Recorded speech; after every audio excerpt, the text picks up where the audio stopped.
It's time for the Rick Smith Show. Now, here is the voice of the working class, Rick Smith.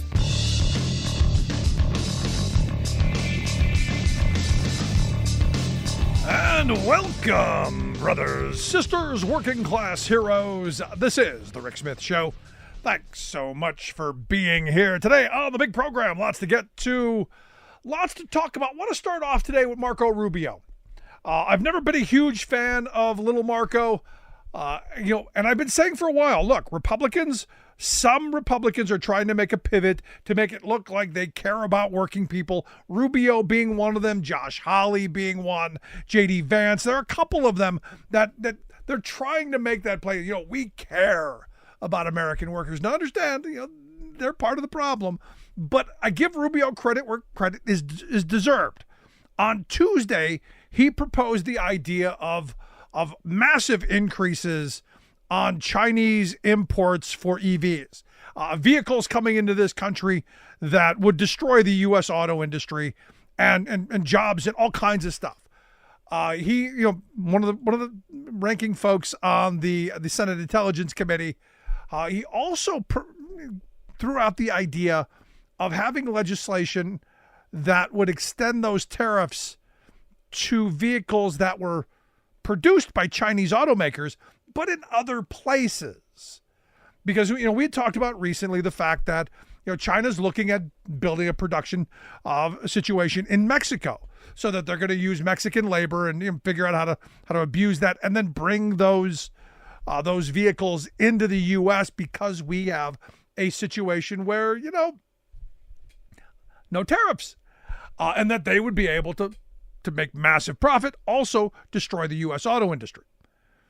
And, Rubio has been one of those guys who, as I've been saying, been trying to make it look like he cares about American workers while not much. This is important.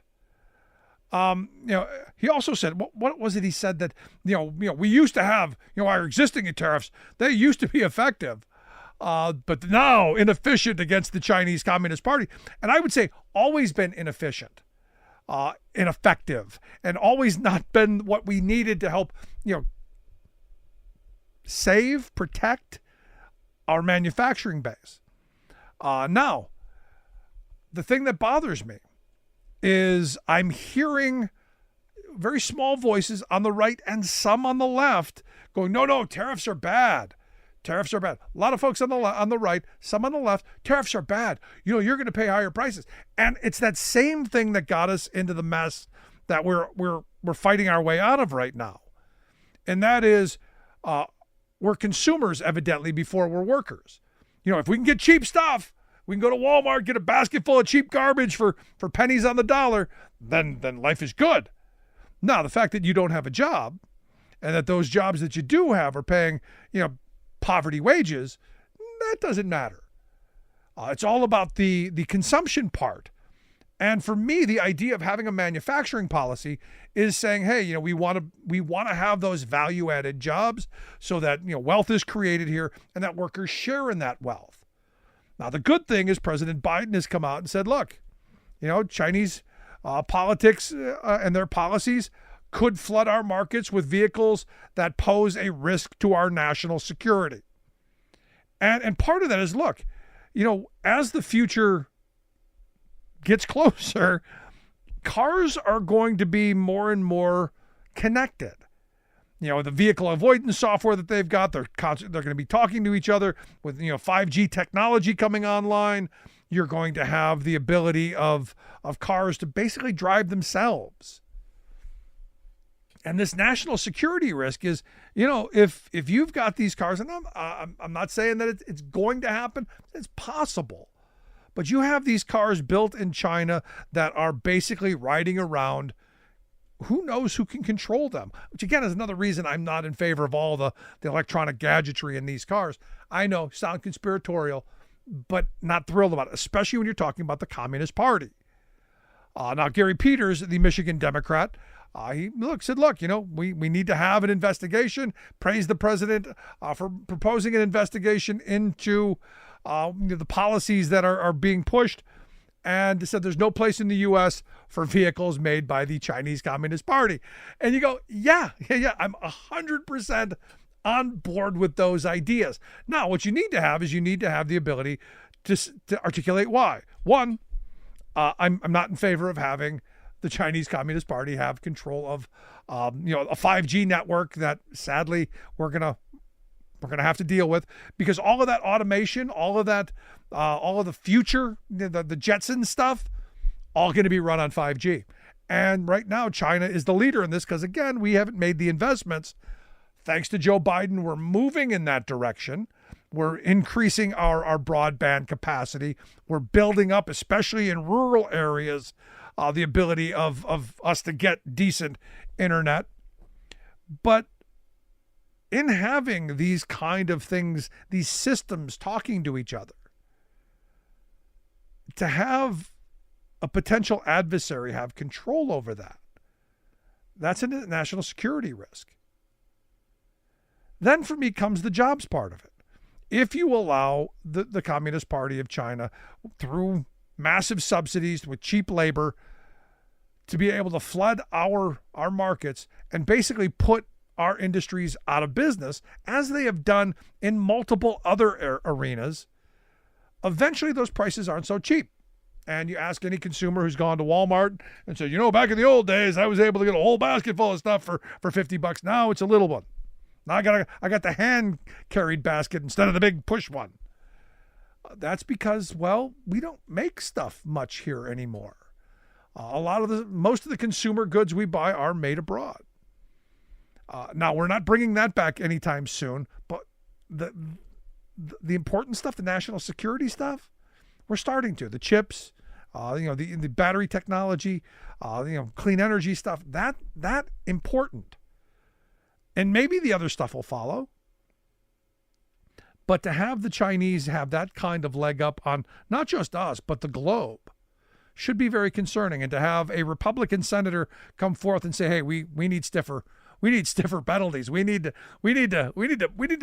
shore up the borders, gives me at least a little bit of hope that the partisanship stops somewhere, that it's not all about red hat, blue hat, that we can maybe agree on something. And this is the start.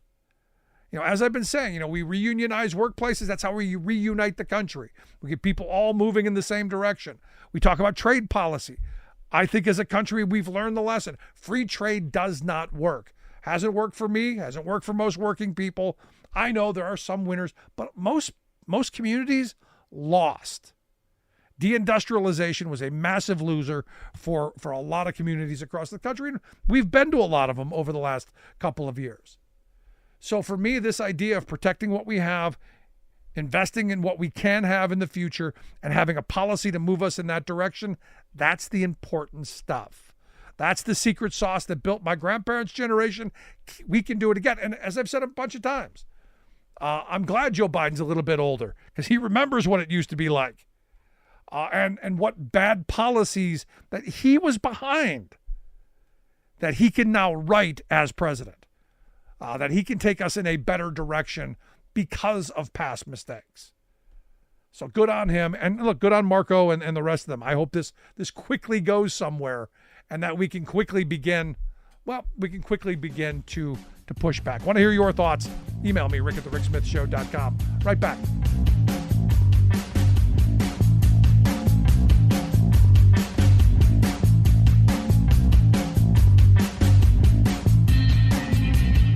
Thanks for tuning in to The Rick Smith Show. Be sure to follow us on Twitter @RickSmithShow, like us on Facebook, Instagram, and subscribe to our YouTube channel. You can find all that and much more at thericksmithshow.com. We are AFGE, the American Federation of Government Employees. We represent 700,000 federal and D.C. government workers who are the vital threads of the fabric of American life. We support our nation's military. We take care of our nation's veterans. We protect our nation's borders. We respond to our nation's crises and natural disasters. We provide services to our nation's seniors. The American Federation of Government Employees. We work for America. Are you tired of think tank approved corporate news and commentary? Are you tired of CEOs telling you what to think, who to hate, and who to vote for? Well, Welcome to the Rick Smith Show. We don't take orders from some boardroom, and we don't do focus groups or talking points. We don't work for them, and we never will. I'm Rick Smith, and I work for you.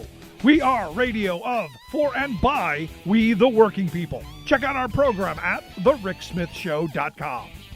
We are AFGE, the American Federation of Government Employees. We represent 700,000 federal and D.C. government workers who are the vital threads of the fabric of American life. We support our nation's military. We take care of our nation's veterans. We protect our nation's borders. We respond to our nation's crises and natural disasters. We provide services to our nation's seniors. The American Federation of Government Employees. We work for America. You're listening to The Rick Smith Show, where working people come to talk. So the reality of the smart investments that are being made by the Biden folks are going to be jobs. And as we've been talking about, the fact that it's the strings attached to a lot of this money is, hey, how do we make jobs better? How do we create that thing that my grandparents' generation built, where that factory in town created the energy for all of the other small businesses to thrive? The fact that workers had disposable income, families could survive on and do well and thrive on one income. How do we recreate that? And I think a lot of what the Biden administration is doing, these investments in new technologies and manufacturing, doing a huge part of that and reviving some industries in this country that have seen some hard times, like the steel industry. And thanks to the CHIPS Act and the infrastructure bill, that's turning around as well. And here to share some thoughts on just how well this is working out, I've asked our good friend Scott Paul to come talk with us. Scott is the president of the Alliance for American Manufacturing, AmericanManufacturing.org, the website. Scott, thanks for taking time for us. Hey, Rick, it is great to be with you as always. So, we're seeing these stories finally starting to trickle out about, manufacturing facilities being built, the construction that's happening, those jobs being union jobs where people are going, wow, I didn't realize this was going to be this good. It's happening, isn't it? It is happening. The construction boom that we're seeing in factories is very real.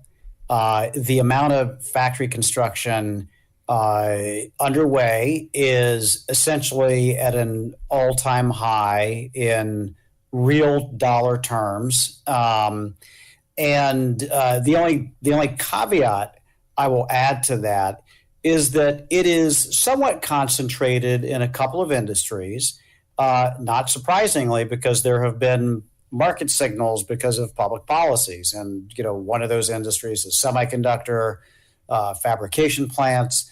Another is broader microelectronics that would service those plants. And then there are some clean energy manufacturing facilities being constructed in solar, batteries, et cetera. And so, obviously a big construction material is steel. And the biggest demand source for steel mills tends to be construction. So this is good news. It's good news, again, not only for those industries and the workers that will have the jobs in those factories, but it's actually good news for a lot of manufacturing workers around the country who have those jobs. And this is where, for me, Scott, you hear these people talking about America first, and I got a lot of my red hat folks, I'm not sure what they mean when they say that, but this is one of those things where you start talking about domestic production for domestic consumption. We need steel in all of these projects and in building new construction jobs and building solar panels and automobiles. Maybe we should be encouraging the steel industry here to do a bunch of that. And tariffs, I'm sure we could talk about that in a minute, are, I think, a part of that. But it's this snowball of, once you start investing in a couple of strategic sectors, like you said, with chips, with battery technology, with clean energy stuff, then that reverberates across other industries as well. So it's kind of, it's that snowball, the going downhill. It's going to continue to gain steam as it rolls down the hill. And this I see as a huge part of that.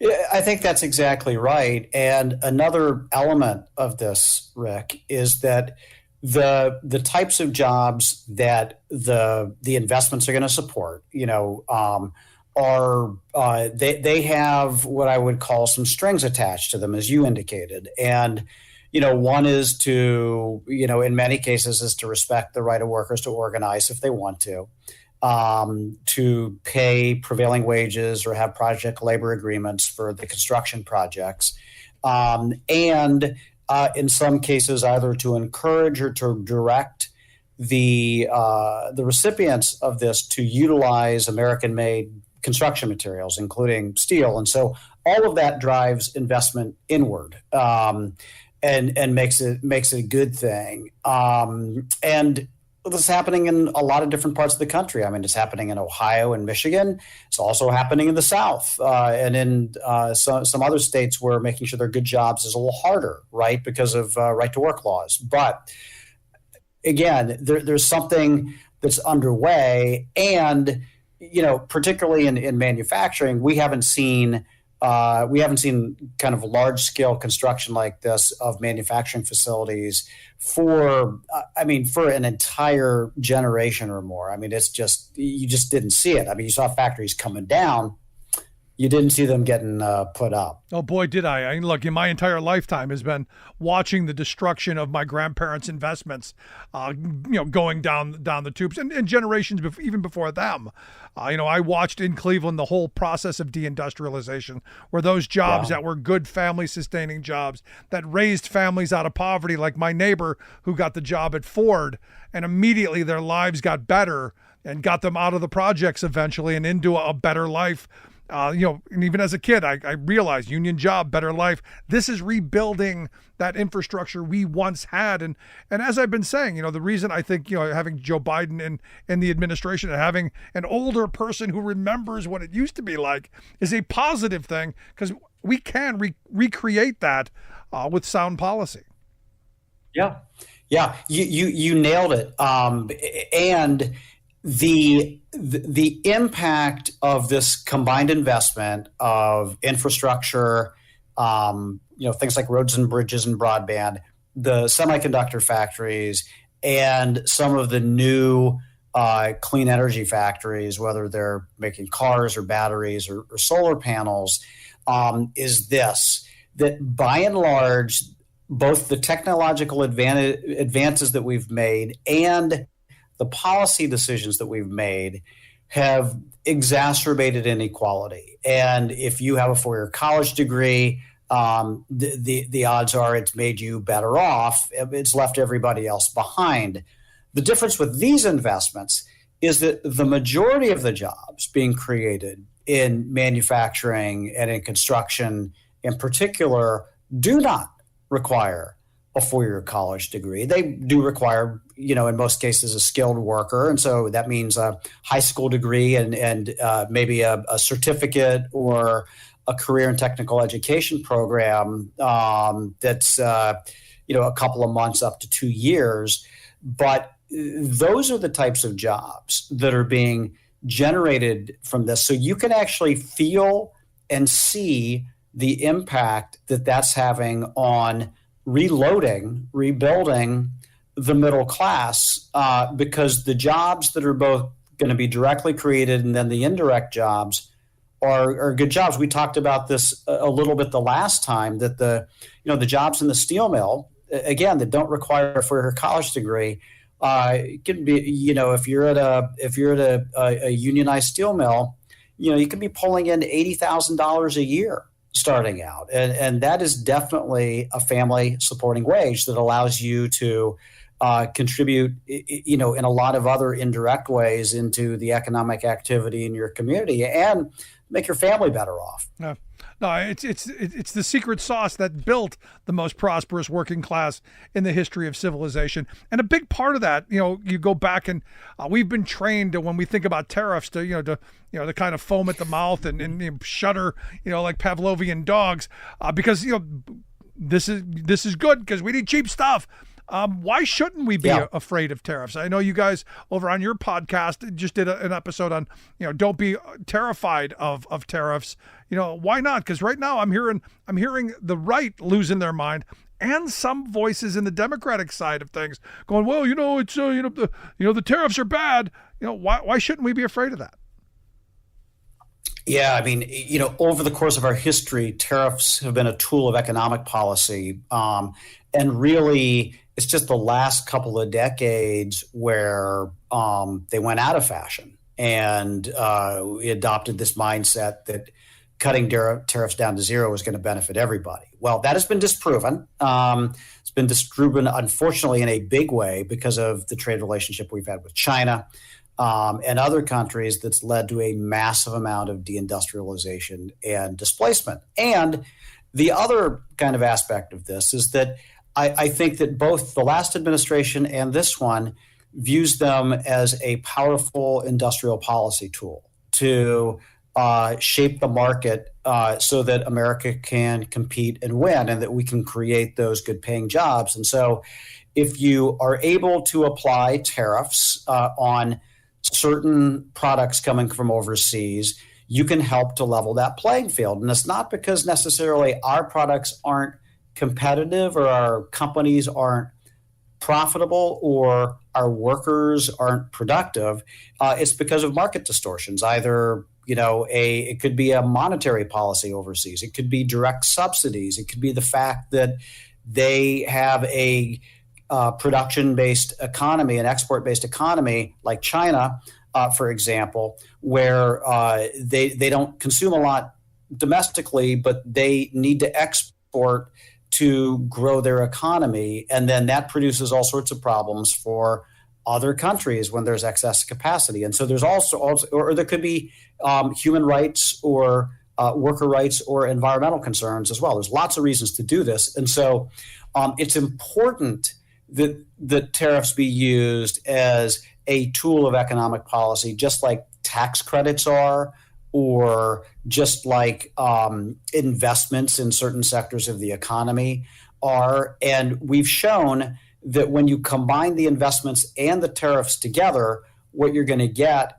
are things like this factory construction boom in the United States, because it is the one thing that companies will do, Rick, is respond to those incentives once they're in place. Now, they might try to work around the tariffs at the beginning, and Chinese companies know how to do that. But I think that we can start to put in place a policy where tariffs are rightly normalized again and restored to their traditional place in American economic policy. Yeah, you brought up subsidies, and we've talked about China before and how the Chinese Communist government, massive subsidies, worker abuses, all kinds of stuff. I've been seeing some of the PR stuff coming out of like companies like BYD. There was a story the other day that their European president, this guy Michael Shu, was saying, the reason that European competitors are afraid is that they can't offer a car at a competitive price. And oh, by the way, it's not because we get massive subsidies and cheaper labor. It's just we're managed better than they are. And I'm going, no, I think the subsidies and the poverty, slave labor, I think that's the problem. But what do you make of this PR campaign to kind of rewrite what you're talking about? Yeah. I mean, I saw that, and I also saw the Chinese government saying we don't want the Americans to be protectionist on cars. We want that free global market in cars, and you have to stifle a laugh, but you do have to respond to it. I mean, one of the ways that BYD, NIO, some of these other companies got, I guess, quote unquote, efficient at what they do is that the Chinese government invited in Western car companies, including European and American car companies, to set up joint ventures. There was a lot of technology that was transferred. Some of it was transferred willingly. Some of it was stolen. These companies certainly benefited from the Chinese companies benefited from that Western know-how, combined with massive state subsidies. So and also some consumer incentives as well. And so they were able to do what's called leapfrogging. It's like it's like the landlines versus the cell phones. They just skipped over the landlines, went to the cell phones. And that's what these car companies did. They kind of skipped over the gas-powered engines, went right to the EV stuff, since all the battery manufacturing was already occurring in Asia, and that's what gave them the advantage. And the fact that a lot of the supply chain is supplied from areas that are where Uyghurs are forced into labor. So that some of the parts and what have you are literally subsidized by forced labor, and so all of this combines to make it an anti-competitive position. The Chinese companies, the government, just wrong about this. The Europeans have been on their heels on this, and there was a shipload of BYD cars that just showed up. They're doing a trade investigation now. I just hope it's not too late for them, and that's why we've been sounding the alarm bells here that we got to put a stop to this before it can even get started. No, because the fear is, look, you bring in, $15,000 EVs, even if they are, garbage, they're probably going to sell a lot because, people are struggling. And, that now they may not meet our safety standards. They may not meet a whole bunch of our standards, but desperation breeds desperation. And this, I don't know. I'm struggling with this one. Yeah. Yeah, well, I mean, the thing to me is that, like, look, this is on our horizon. These cars are not here yet. We're really bad at paying attention to things until they're right in our face. Right. And we're trying to say, we're like Paul Revere here. We're like, hey, we got to stop before there's a real problem. And we've alerted policymakers to that. And I think the good news, Rick, is that there has been a response, both from even people like the Obama administration and also people like Senator Josh Hawley. So there's a big interest in trying to do something about this. Yeah, the Biden administration hopefully will get ahead of this, because Trump's already. I got to tell you, I think that I don't know that Trump would be great on this. I know the tariffs. I think Mr. Art of the Deal, if I'm looking at his business record, would make a really bad deal on this, because the deal that he made with China wasn't great. No, and I mean, it's unpredictable. I mean, and first of all, the rhetoric would be a lot stronger than the policy on this case as well, right? So yeah, we need the investment so that we're doing it here, and that's what he would be missing as well. I'm with you, Scott. As always, great stuff. Appreciate the time. Of course, Rick. Great to be with you. Thank you. Our good friend Scott Paul. Want to hear your thoughts? Email me, rick@thericksmithshow.com. For our Free Speech TV audience, thanks so much for tuning in.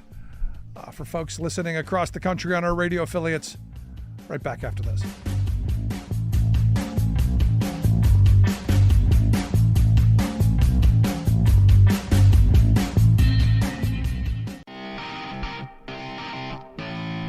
Welcome back to the Rick Smith Show. Now, here is Rick Smith.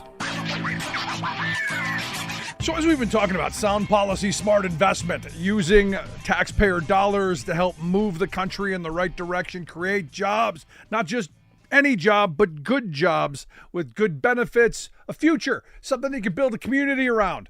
And, oddly enough, in places that haven't seen that kind of investment in a very long time, or at least not my lifetime, which is why I look at what the Biden administration's been doing with their, not just their infrastructure bill, but the CHIPS bill, the infrastructure, the manufacturing stuff that they're reshoring. It's important stuff. And here to talk about some of it, some concrete stories. I've asked our good friend David Madland to come talk with us. He's a senior fellow at the Center for American Progress, AmericanProgress.org, their website. David, thanks for taking time for us. Rick, thanks always for having me. I appreciate it. So, I got to tell you, I love talking about the fact that we're undoing a part of the neoliberal past that destroyed manufacturing in this country, offshore jobs, harmed communities. I love talking about the fact that we are rebuilding, reinvesting, reinvigorating, reuniting, all of that stuff, our workplaces, our communities, all of that. And I look at Tennessee, not a workers' haven, but some investment going in there with EV batteries, and wouldn't happen without sound policy, smart investment. Yeah, thanks. So, yeah, I just took a look at this Blue Oval City, which is a major electric vehicle and battery facility. It's a joint venture between Ford and SK, and it's many billions of dollars that are going to be invested in this region that for decades had tried to attract new manufacturing but had failed. And so now they have this major new plant that's coming online, massive construction, and it's further along than a lot of the other sort of investments that have been spurred by Biden policy. So I wanted to go check out what was happening. And I talked to a bunch of workers, and we'll get into it. But the basic story that I found was that the policies are kind of working as best you could hope for, that they're creating these good union jobs, lifting people out of poverty and into the middle class. So really a potential for transformative change. Now, you said good union jobs, and usually good union jobs in Tennessee, those are not things that generally mesh or happen often. Well, so this project, this Blue Oval City, is being built under a project labor agreement, which basically requires union scale wages and benefits, plus apprenticeship utilization requirements and the like. So pretty much everyone that's working on this project is on the construction of this project, and that's an important caveat because the manufacturing is maybe a different question. But the construction, they're all joining and forming unions, so much so that several of the unions I've talked to have recruited hundreds and hundreds of new members and ultimately hope to create new chartered unions in this region because they see so much growth potential there. No, and again, this, in my view, and you can help me if you think I'm wrong, only happens because the Biden administration is invested in reshoring manufacturing and this kind of technology. And it ended up in a place like Tennessee where, obviously the benefits will reverberate not just for the people getting those jobs, but the community and the future, right? Yeah, so this region getting this facility is pretty poor compared to the rest of the state. And as I mentioned, it had been trying for economic development for quite some time and hadn't succeeded. But now this massive facility creating these good union jobs, thousands and thousands of construction jobs, and an estimated about the similar level of manufacturing jobs. But the spillover, 20 to 30,000 jobs in the region are the estimates. And as at least the construction are paying high union wages with benefits. The people I talk to, they talk about the difference this made in their lives was going from not being able to pay all their bills at once to actually being able to not only pay all their bills, but put a little bit of savings aside. Someone talked about opening a bank account for the first time. Another talked about now they've been renting their house for a long time and they're able to purchase it. Another mentioned that they could finally take a little bit of vacation with their kids. These were just, transformative jobs that really brought stability and a sense that the future was going to be better for them. And I think that's really important here. That's not, they were just hanging on paycheck to paycheck, and they see a path forward that their life really is on the up. So this is kind of the way it sounds like. You sound like kind of, I don't know, actually living that American dream thing. Yes. Well, that's what I was, made me so optimistic is that, talk to people, they would say their jobs were life-changing or the best thing that's happened to me. And that they can make a plan for the future. So to me, that's very much part of the middle class and very, much part of these policies working as best you could hope, that they were, you subsidizing manufacturing in the U.S., but also ensuring and promoting these strings on labor standards to encourage prevailing wage and project labor agreement and the like. That's led the construction jobs to be very, very good here. Now, obviously, I think it's also important to mention some of the big questions that came up when I was doing this research. And the one question will be about the quality of the manufacturing jobs. There is a path to these being unionized, but it's not a done deal yet. And the second part is sort of who will get political credit? And will the policies behind projects like this be rewarded? And for my initial investigation, it was clear that the workers were unaware of all the policy behind this project. And so I think there's a lot of work to be done in educating people about sort of what's actually happening, so that if you like these kind of projects, you can reward them.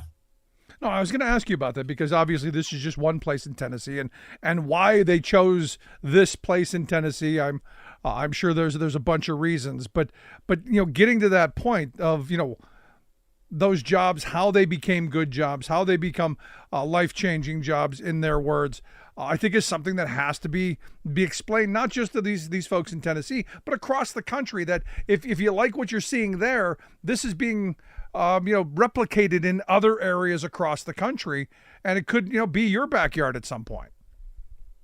Yeah, well, there's this, the studies show this boom in manufacturing construction, that they're just far more manufacturing facilities are under construction now that have been almost sort of ever. Big increase. And that's driving our GDP growth right now, but it is also very much likely to contribute to the future, because we're just experiencing the construction of most of these facilities right now. The future is that we're actually making all the good stuff, and we are then being able to not only supply domestic demand, but export all these leading edge things, from computer chips to electric vehicles and the like. So this, is making these kind of investments are happening around the country, and they're doing well now, but I think they are also setting us up for future economic success. No, and it's something we have to have. But, here's the thing. The naysayers out there will come back at me with, well, whenever government gets involved in something, they screw it up. And my right-wing friends always say, remember Obama and Solyndra? And I go, yeah, sometimes things don't always work out the way they're supposed to. But in this case, have we seen any of that kind of that failure, that kind of faltering, anything? Always there's a chance, but not when I was examining this. So much so, in fact, there's also a fair amount. There was the federal President Biden's policies that put multi-billion-dollar loan behind this project, but also the Tennessee state government, led by Republicans, put a fair amount of money into this project as well. And they are touting their efforts. So kind of every politician that is touching this project or has even plausible claim to it is supporting it and saying this is a big success.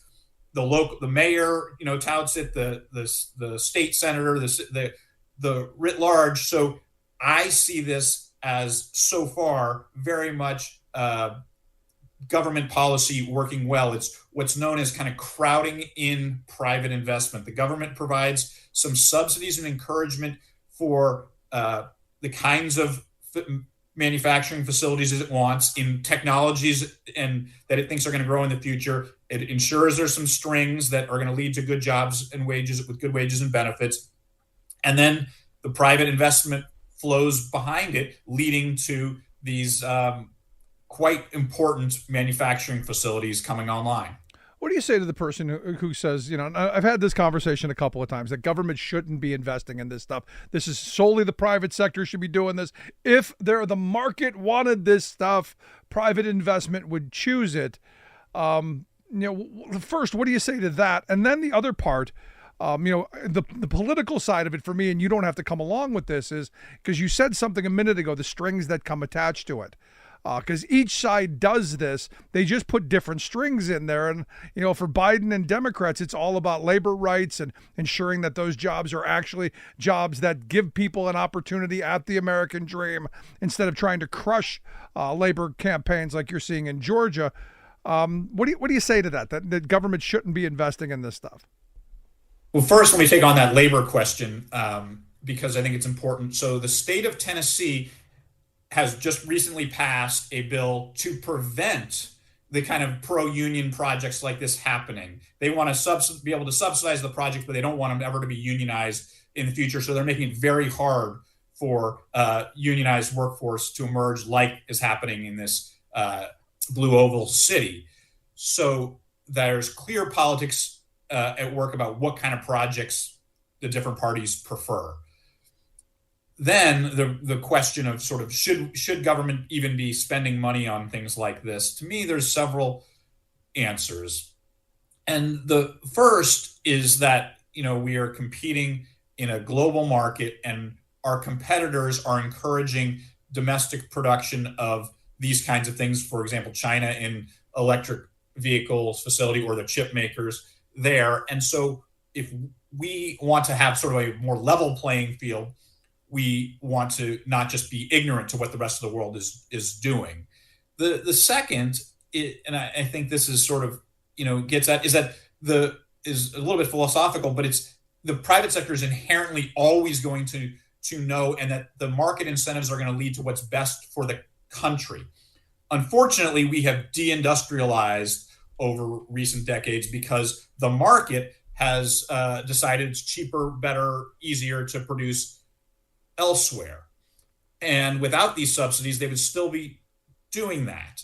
Instead, we've said there's a national security interest to be making things here in the U.S. There are also, spillover effects to the whole larger economy, that we want to ensure that the leading edge technology is being made here in the U.S., that we think these are going to be growth industries. We're not picking a particular firm to do well. We're picking a broad set of industries, chips and electric vehicles being sort of the main ones that we think are going to be leaders in the future. And that is a worthwhile thing to invest in. Otherwise, we would be uncompetitive and put ourselves behind the eight ball as the rest of the world is able to sell all these kind of important things. No, it's an excellent point. And the other question, as you were talking, my mind comes back to the question I always ask is, what good is it to have an economy if the people who are in it aren't thriving, if the workers aren't doing well, if consumers aren't doing well, if the business owners aren't doing well, if one is doing much better than everyone else, what good is having an economy? And I think this plays into that and to that question.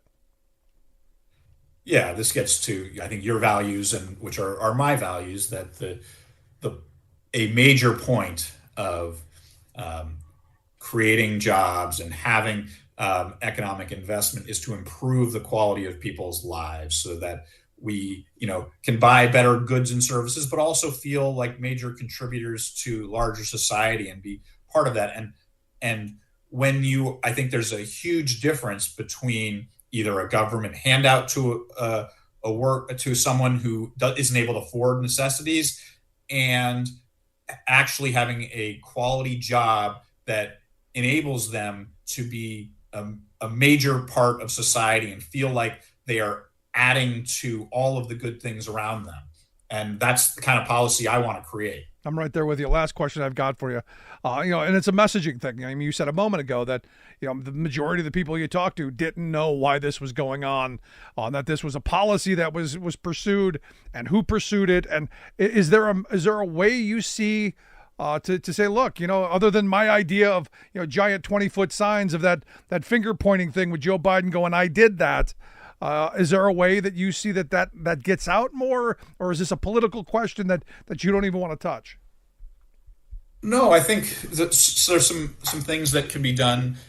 The first is that unions are very good at educating their members about public policy and the importance of them.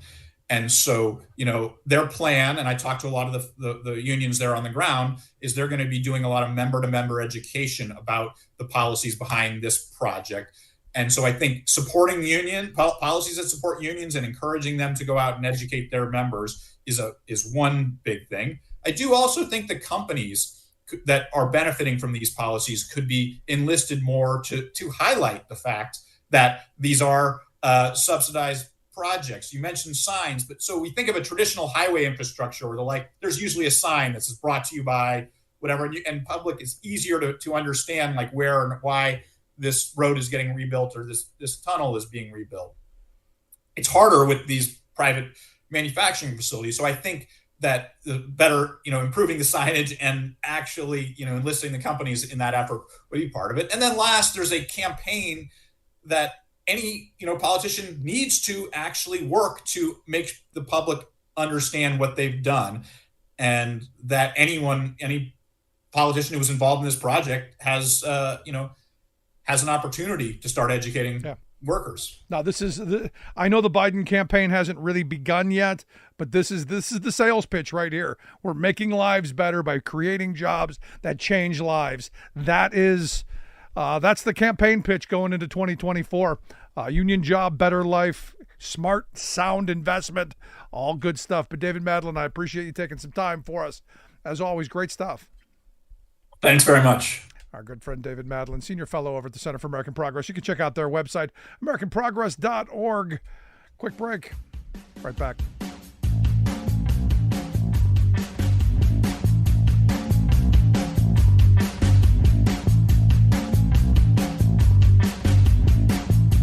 Thanks for tuning in to The Rick Smith Show. Be sure to follow us on Twitter at Rick Smith Show, like us on Facebook, Instagram, and subscribe to our YouTube channel. You can find all that and much more at thericksmithshow.com. I'm Rick Smith, and this is Labor History in 2.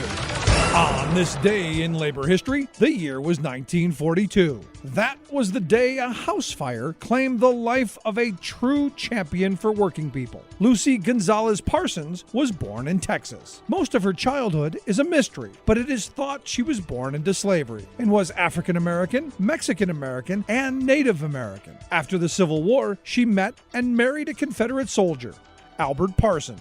The couple had to leave Texas because they were in danger due to their anti-segregationist activism. They came to Chicago, where they became involved in the city's labor movement. Albert edited The Alarm, a newspaper for working people. Lucy helped to write for the paper. Together, they supported the fight for the 8-hour workday, giving speeches throughout the city. Albert was one of the 8 men tried for the bombings at a workers' rally at Chicago's Haymarket Square in 1886. Although it was clear he was not even present when the bomb was thrown, Albert was convicted and hanged. After losing her beloved husband, Lucy kept up the fight for working people. She was a founding member of the IWW, the Industrial Workers of the World. She continued to speak and write for the causes of women's rights and workers' rights. Because of her activism, the Chicago police called her more dangerous than 1,000 rioters. In 1915, she helped to lead a hunger march of thousands of people in Chicago. At the march, the iconic labor song Solidarity Forever was sung for the very first time. Solidarity forever. Solidarity forever.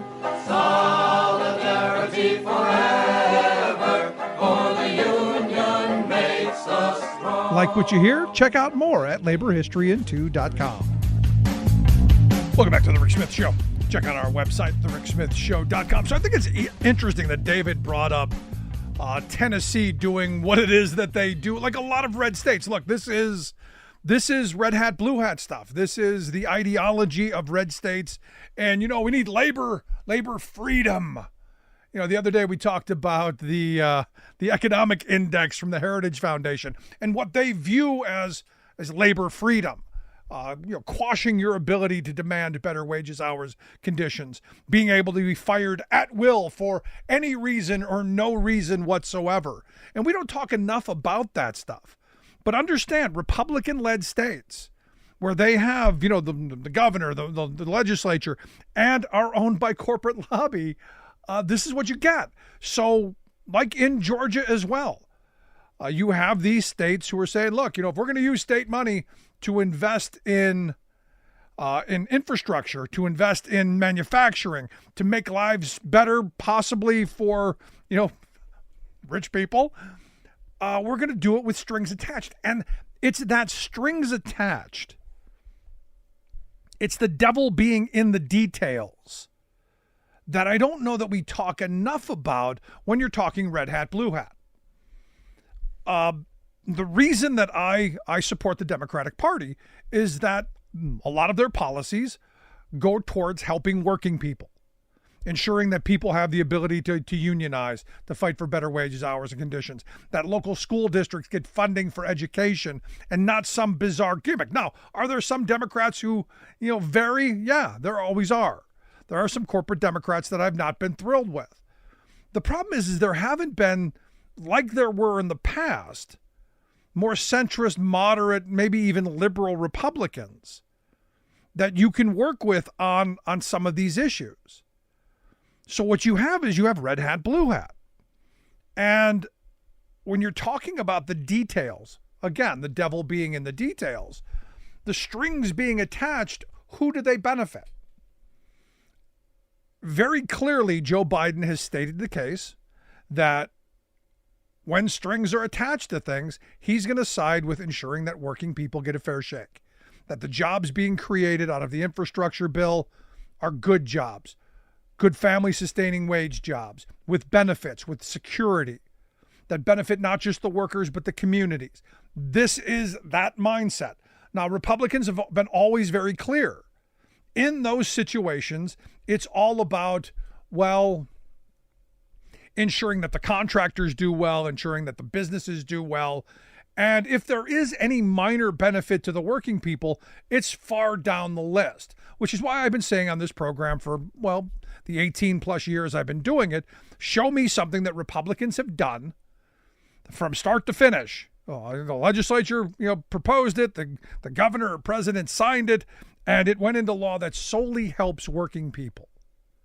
And the reality is there's nothing, and we know there's nothing. Even when they move on, let's say, minimum wage, as they did in Pennsylvania, 2006, last time the state of Pennsylvania raised its minimum wage, it came at the pound of flesh of millions of dollars going to corporate interests. It came at the pound of flesh of preemption laws that said, hey, local folk, you can't say anything about raising the minimum wage ever again in the future. The only place that we can raise minimum wage in the Commonwealth of Pennsylvania is the General Assembly. And, well, Philadelphia, Pittsburgh, Allentown, Bethlehem, Easton, sorry, screw you. Because they're always thinking down the road. They're always thinking, hey, how can we stop the will of the people? And look, just in Florida the other day, the state Senate there passed a bill that would preempt local government authorities from adapting heat standards, from guaranteeing workers get rest breaks, it would prohibit, would void any current protections and would prohibit any future protections for workers, kind of like the Texas Death Star bill did. How dare you, Dallas or Houston? How dare you pass local ordinance to protect workers from heat stroke? How dare you? That's the corporation's job.